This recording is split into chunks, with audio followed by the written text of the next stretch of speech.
আমি একটু বাইরে বেরোচ্ছি। ও মা, জানো ঠাকুরপো না এখন গাঁজা খায়। বৌদি বাজে কথা বলবে না একদম।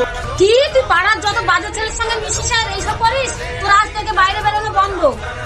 বাজে কথা না, আমি একজনের কাছ থেকে শুনেছি। কে বলেছে বলো তো? এরকম কথা যে বলবে না তার পরতল থেকে আমি কান ধরে 7 বার করবো।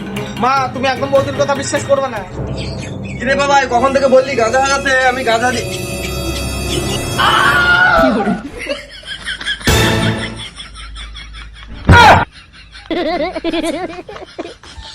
এই শোন শোন,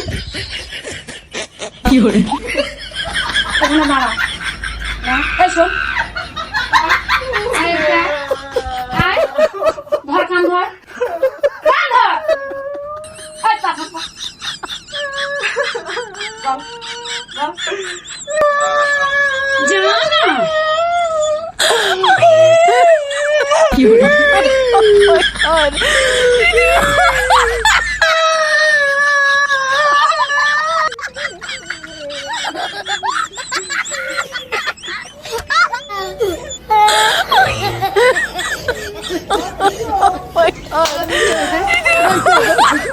কি hore